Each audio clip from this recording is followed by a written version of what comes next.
So topik kita hari ni lifestyle berkenaan dengan tabligh yang ada dekat Malaysia ni. So Iwan dah pun dapat dah caller. Iwan dah dapat daripada hello, Assalamualaikum. Ya, Waalaikumsalam. Boleh perkenalkan diri tak, Cik? Nama saya Muhammad Yusof bin Syekh Muhammad Ismail. Okey. Cik Yusof daripada mana? Ya, saya daripada Ndau, Johor sebenarnya. Okey. Tapi saya berkhidmat, akhirnya saya bersara di Bentong, Pahang. Di Bentong, Pahang. Okey, Cik Yusof, saya dapat tahu Cik Yusof daripada rakan seusaha. Ya. Rakan seusaha ni kumpulan apa, Cik Yusof?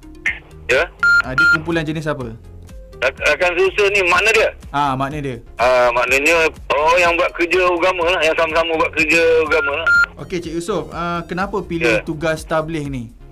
Sebenarnya saya ni tabligh ni satu amalan perintah Allah dan sunnah Nabi SAW kan. Jadi kita ni bukan nak pilih-pilih. Maknanya memang ini perintah Allah. Macam semayang lah. Semayang Jumaat, semayang Maghrib kan. Semayang Isyak.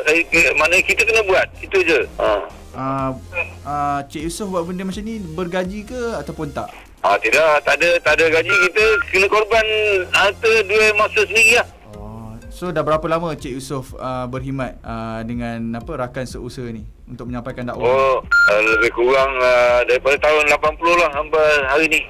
Lebih kurang nak kat 30 tahun jugalah. Lebih kurang itu lah. Alhamdulillah. Sebelum tu saya nak tahu juga kat mana selalunya area Cik Yusof menyampaikan dakwah? Sebenarnya jemaah ni dia ada pusat dipanggil Markas Dakwah Satu Malaysia atau Satu Asia. Ni di Masjid Bandar Baru Seri Petaling sana. Seri Petaling. Jadi bila kita nak keluar lama dalam usaha ni 40 hari ke atas, kita pergi di sana lah, daftar di sana, dia akan susun jemaah-jemaah kita. Kalau setakat 3 hari ataupun 4 hari ke bawah tu, kita daripada tempat kawasan kita sendiri lah, macam dipanggil halkah lah, macam di Bentong ke di mana-mana, kita bersorak di sana dan kita putuskan mana kita nak pergi. Okey, Cik Yusof, nak tanyalah soalan terakhir. Apa cabaran yang paling besar pernah Cik Yusof hadapi sepanjang nak menyampaikan dakwah kepada orang Islam ni? Cabarannya tak adalah susah sangat. Cuma kita nak kena bagi masa, nak jumpa orang, nak pujuk rayu dia, nak ajak beritahu kelebihan-kelebihan usaha kerja ni, maksud kerja ni dibuat. Jadi penangan-penangan macam tu lah kita nak bagi. Ada orang yang dia nak dengar, ada orang tak apa-apa dia. Ada yang dia kata saya ni sibuk sekarang, jadi dia cari masa lain pula, tanya dia bila tuan ada lapang free. Jadi itu lah yang sibuknya, nak bagi masa, nak jumpa dan berkali-kali nak jumpa satu orang tu. Okey, macam Cik Yusof sendiri, selain daripada menyampaikan dakwah ni, apa yang kerja hakiki? Kerja hakiki Cik Yusof. Apa? Kerja hakiki. Saya dulu seorang guru. Tapi saya sekarang dah bersara, lebih kurang 5 tahun dah bersara. Okey. Jadi saya tak ada buat apalah, cuma buat bisnes sikit lah, bisnes sendiri ni sikit. Okey, terima kasih Cik Yusof. Ya, sama-sama. Okey, Assalamualaikum. Waalaikumsalam. Itu dia kita dah dapat pendapat daripada tabligh. Dia dah seorang cikgu juga. So topik kita hari ni berkenaan dengan kehidupan seorang tabligh. So kita nak tahu juga apa kehidupan orang di sebalik. Selalu tengok nampak-nampak macam tu kan. So kita tahu apa kehidupan dia sebenar dia. Hello, Assalamualaikum. Waalaikumsalam. Cik, boleh perkenalkan diri tak, Cik? Saya nama Muhammad Said bin Abdul Rahman. Asal daripada Kedah. Okey, Cik Taib, nak tanyalah kenapa Cik Taib pilih tugas sebagai tabligh ataupun penyampai dakwah ni? Jadi itu kita punya life kehidupan kita kan. Kita nak belajar apa maksud kita lahir ke dunia ni dan ke mana kita nak pergi, destination kita yang terakhir. So kita kena buat preparation kat dunia ni kan.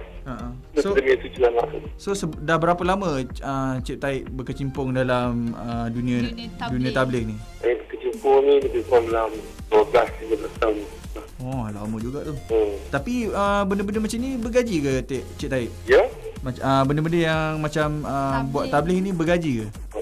Kita guna diri kita, harta masa kita sendiri lah. Maksudnya macam seikhlas lah, sukarela lah.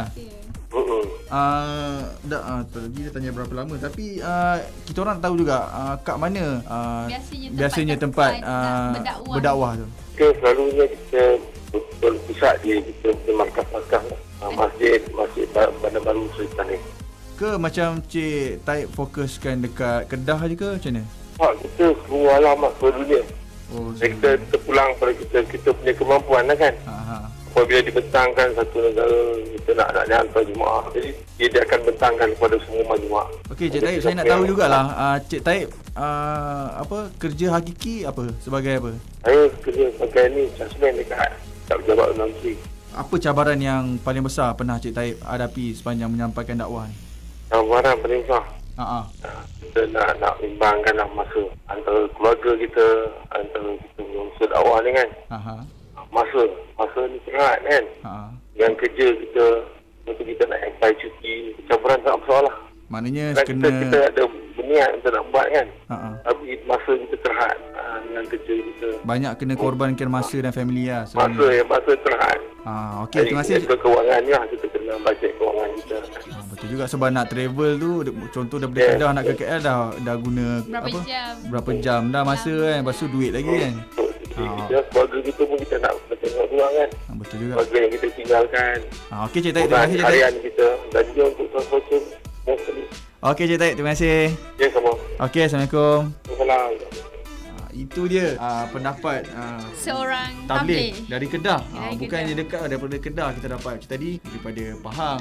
Johor lah. Johor tak ingat? Abang pula. Apa tu? Abang Yusof. Daripada Pahang. Tak ingat lah. Tapi maknanya kita cuba dapatkan tabligh yang betul-betul menjalani kehidupan tabligh ni. Dan kalau boleh kita akan hari ni akan cari yang worldwide lah. Maksudnya macam area macam Semenanjung kan. Maknanya contoh macam tadi lah, kita dapat dari Kedah, dari Johor kan, tempat-tempat yang jauh. Tak adalah kita fokus kat area KL sebab kita nak tahu juga apa kehidupan diorang sebenar selain daripada diorang contohnya sebagai kerani.